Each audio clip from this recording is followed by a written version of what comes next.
Hello, hi guys! Magandang hapon sa inyong lahat. This is Chimpa Masagari Channel, a faith healer, also mata reader. So, ngayong hapon na to, tignan natin ano gusto sabihin sa'yo ng ating mga gabay. This is Archangel Archangel Raphael messages for the sign of Pisces.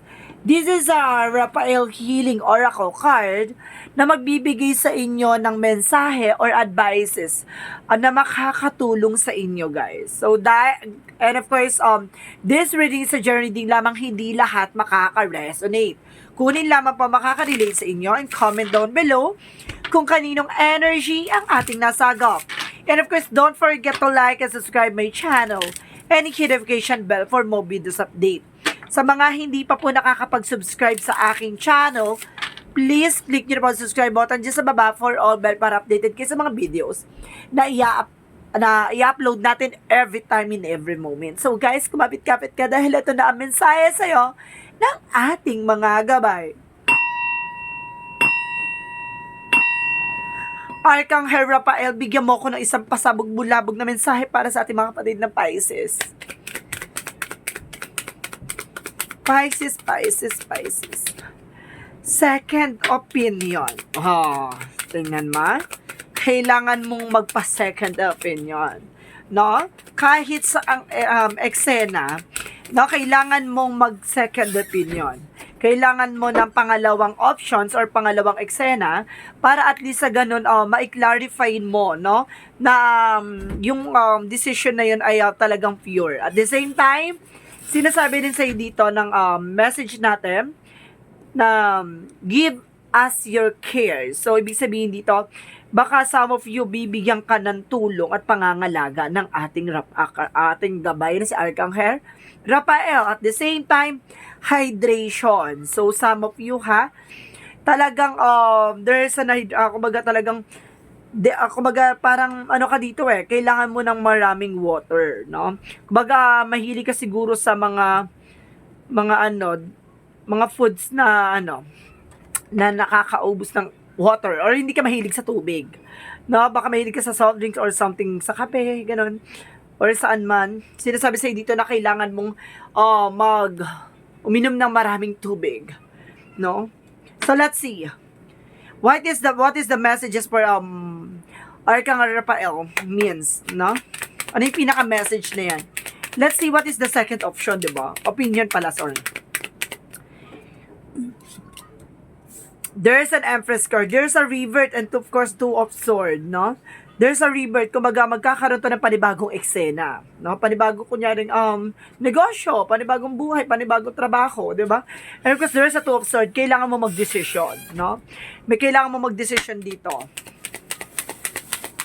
At the same time, there's Page of Pentacles. There's a manifestation. May mga bagay na mamamanifest ka dito, may mga bagay na magagawa ka, at may mga bagay na maisa sa katuparan mo. So, let's see what is additional messages. What is additional messages? Angel Spirit Guides. There is a Knight of Pentacles. Secure about sa finances, no? Kailangan nasa tamang formula talaga, or nasa tamang eksena ka. Kailangan yung ang control mo pagdating sa finances, kailangan secure ka, no? And because there's a Ten of Wands. There's a lot of kumbaga, burden. Marami kang pinagdaanan. Let's see, parang ang dami mong mga ahas sa paligid mo, no? Kumbaga, ang daming mga talagang, dito, nagbabalat kayo or something. Parang nauubusan ka ng energy dito. And because there's the World card, there's a trouble, there's a communications, no? Meron ditong word card representing all aspect. What is the Empress card? What is the Empress card? Empress card represent the judgment, a wake-up call, or awakening, no? Magising ka na sa katotohanan at magkakaroon ka ng mental clarity dito, no? At the same time, there's a Two of Swords. What is the Two of Swords? There is a Chariot card. There is a taking action. Kailangan mong kumilos, kailangan mong gumalaw as soon as possible. No? Siguro kaya there's a second option na kailangan mong magpatingin ng pangalawang beses. Kung it's either medical or spiritual. 'Di ba? Baka may mga nararamdaman ka dyan na hindi normal. 'Di ba? Mamaya nanuno ka. Mamaya napilayan ka. 'Di ba? Kapag alam mong hindi ka gumagaling sa ganong eksena, kailangan mo mag-second option. And of course, there is a give as your cares, no? Kumbaga, dapat alam mo kung saan ka talaga mapapangalagaan. Kung saan talaga ikaw ay talaga belongs. And of course, the hydrations means na baka kailangan mo ng healing water. No? Or some of you, baka kailangan mo talaga ng tubig na kumbaga na dehydrate ka na or something. Baka some of you baka may hilig madalas kang sumusuka or something. Kailangan mo magpa-check up. Pero kapag dun sa check up na yon, same scenario. It's either kailangan mo talaga ng medication, so do it, no? What is the Page of Pentacles? So there is a Seven of Swords. There's just cheating and lying on you, 'di ba? Meron dito, there's a sneakiness. No? Meron ditong, may mamamanifest ka dito. Okay, thank you. May mamamanifest ka dito. Sneakiness, it means daw na kumuha ka ng information. No? Kumuha ka ng information regarding dyan. And of course, there's an Ace of Swords. Kumbaga sa paligid mo, maraming trader, maraming gumagawa talaga ng eksena dito. No? Maraming mga there's a negativity sa paligid mo. What is the Ten of Wands? Be aware ha, mag-ingat po.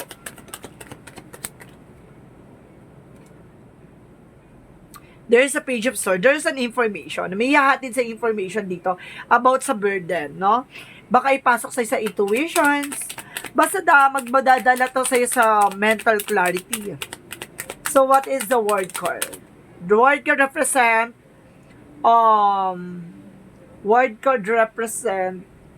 Four of Pentacles. Okay, sinasabi dito na protect your power, protect your energy.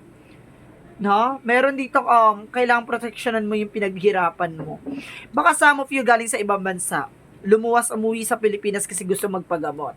No? Gusto magpagaling. Sinasabi sa'yo dito, be practical at kailangan yung magpagamot kung sakali talaga na magpa-medical kayo or magpagamot kayo sa doktor kapag walang findings or something na alam nyong may gut feeling kayo. Lumapit kayo sa mga spiritual, no? The faith healer also. Yung mga hilot, baka kailangan mo lang ng hilot or tawas or something na baka kailangan mo ng baka nausog ka lang, no? Baka may ganon. Or something na nagbigay sa'yo ng negativity. What is the Empress card and the Judgment? Okay, sinasabi rin sa'yo dito, there's a Nine of Cups. There's a wish fulfillment. May isa sa katuparan dito ha. May mga magagawa at may mga matutupad ka dito. Parang this is your moment na. And of course, there's a Nine of Wands. There's a final push, no? May mga bagay na kailangan mo nang mag-take ng action. So, what is the Page of Swords and of course, the Seven of Swords? And of course, there is a Four of Cups. Re-evaluate, analyze, no? Kailangan mo munang pag-isipan na maraming beses. And of course, there's a Ten of Pentacles. There's a long-term success and long-term investment. No, kailangan mo i-release tong negativity na to. I-secure mo yung finances mo. Alisin mo yung mga negative thoughts and negative energy na nasa sa'yo. So, what is the Ten of Wands and of course, the Page of Swords? There is an Ace of Cups, no? Kumbaga, there's an evaluations. And of course, there's a new love life coming in for you. Pagdating dapat dito, nagkakaroon ka ng doubt, no? Nagkakaroon ka ng doubt. Baka nagkakaroon ka ng langan na it's either na baka hindi ka naniniwala about sa spirituality or something na parang nagkakaroon ka ng doubt. So, sinasabi sa'yo dito, take action, no? Kailangan mong kumilos, kailangan mong magkaroon ng second opinion or second option. Pero kasi sinasabi dito, there's an High Priestess. There's an unexpected moment. And there's an hidden agenda. There's an truth reveal, no? Kumbaga maraming matutuklasan at maraming kang malalaman this time. Okay, what is the outcome? What is the outcome? There's a Three of Cups. There's a celebration. There's a party. At the same time, there's a Two of Pentacles. There's a balance.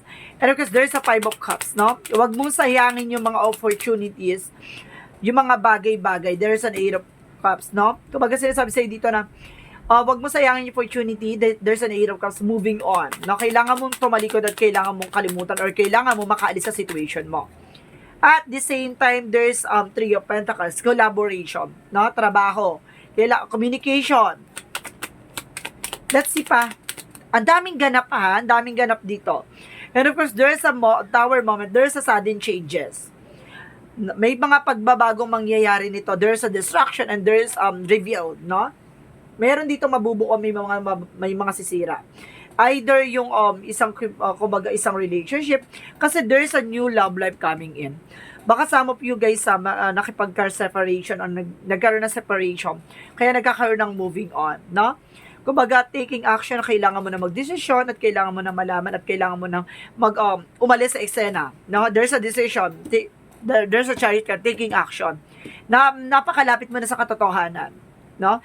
And of course, pagdating sa finances, is a powerful na magkakaroon ka ng bagong negosyo dito or bagong trabaho. So, let's see pa, additional messages. There is a Five of Wands. There's a compete or something na kumbaga, gulo or problema. At the same time, there's a Ten of Swords in reverse. There's a recovery. Makaka-recover ka na dito. And of course, there's a Two of Wands. There's a two-path. May kailangan kang pagdesisyonan at kailangan bitawan at kailangan mag-moving on. No? So, let's see what is the Yin and Yang Oracle card. Ang daming ganap. My goodness. What is the Yin and Yang Oracle card? There's a change, no? I-encourage mo yung sarili mong baguhin or magbago. May mga kailangan mong baguhin at kailangan mong magbago. And of course, there's triggers, conflict. As I told you, di ba? There's a conflict eh. Kung hindi ka makakaalis dyan sa conflict na yan, kumbaga, nilagay mo yung sarili mo sa alanganin talaga. So, you need to take out, no? Take this out. And of course, there's a regret, no? Kung kumbaga may panghihinayang or may pagsisisi or something na dito na huwag mong antayin na magsisi ka sa huli, no? Okay. What is the Love Oracle card? What is the Love Oracle card? There's a palm tree. Ibig sabihin dito, there's a security, stability, no? Talagang meron ka talagang magandang kahihinatnan. Talagang nasa secure. And of course, there's a sabotage, no? Rebuilding. Diba? May masisira at may mabubuo. So, ibig sabihin dito, yung conflict na to, baka there's a sabotage, no? Baka magkaroon ng sabotage, kaya maging aware ka. And of course, what is this? Additional messages this for change.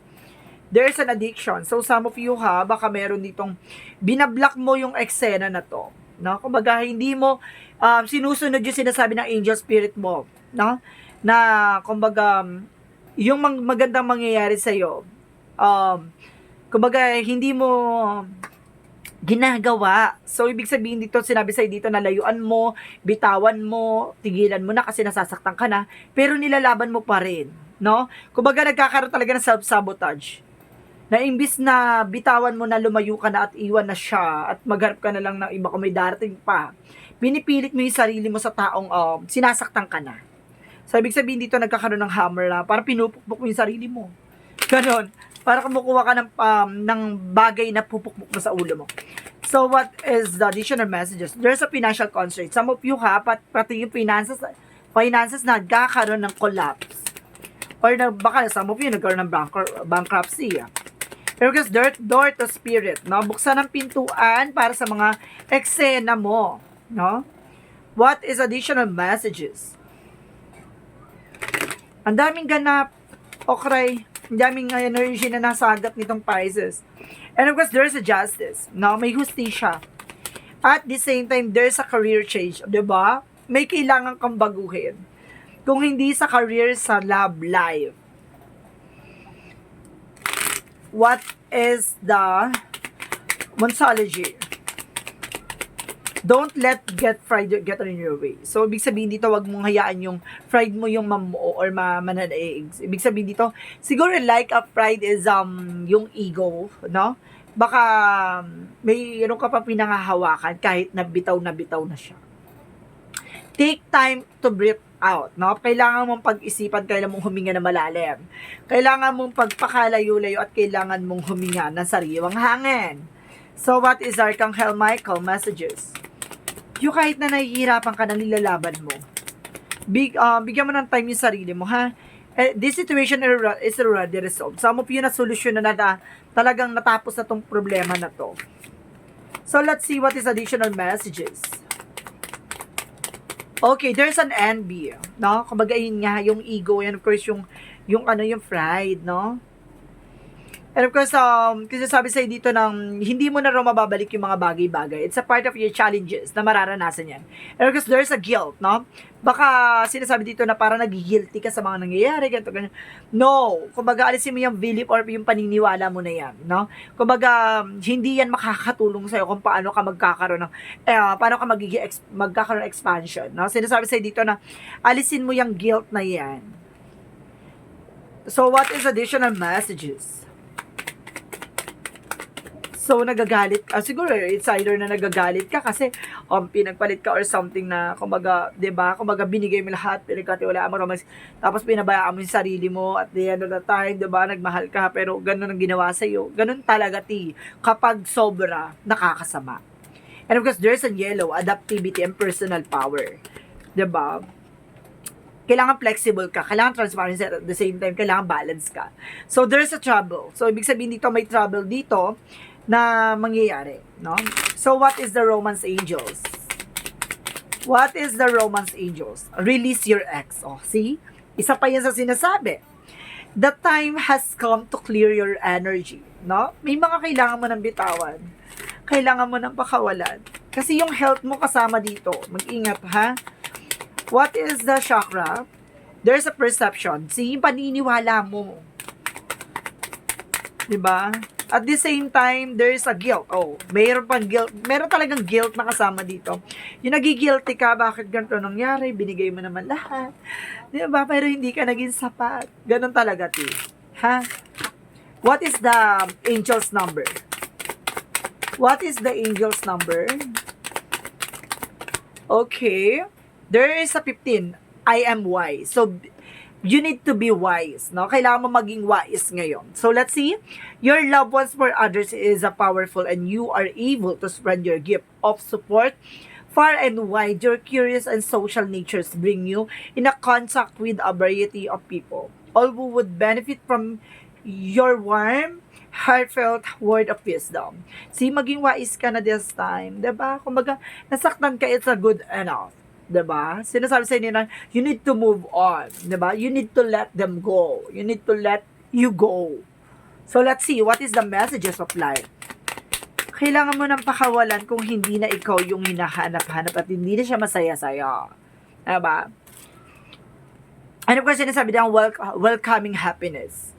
To divine love is manifesting in me, through me and around me. It attracts all that I need for benefits of my soul as I work to increase of my soul. As I work for the inner light, I evolve into imitations of love and joy. Today, I reap and welcome the happiness and beauty of all that I have sown. Diba? Kumbaga, pagtanggap dito no? Pagtanggap sa mga bagay-bagay na, kumbaga, kung ano man yung mga nangyayari sa'yo, kung ano man ang, kumbaga, kung ano man yung kaligayahan na meron ka, dagdag mo yan. Kumbaga, i-attract mo yung mga positive energy. Diba? Kumbaga, may sarili kang saya at may sarili kang kaliligayahan. So, ibig sabihin, wag mo nang hayaan na mabaong ka dyan sa pagkalugmok o dyan sa bagay na, kumbaga, hindi na sa'yo masaya. No? Bitawan na. So guys, this reading is Archangel Raphael messages for the sign of Pisces. This reading is a general reading lamang, hindi lahat makaka-resonate. Kunin lamang po makaka-relate sa inyo and comment down below kung kaninong energy ang ating nasagap. And of course, don't forget to comment down below your full name, birthday, and of course, location nyo kung asa man kayong naroroon sa mga sulok ng mundo. 'Diba? Para sa susunod na reading, baka energy mo na ang ating mahagilap at ating masagap. Maraming salamat guys sa walang sawang pagsuporta sa aking channel. Of course, yung mga nagdo-donate, maraming salamat po. Even yung mga nagpapalipad, maraming salamat po. And see you in the next video. Bye-bye and babush!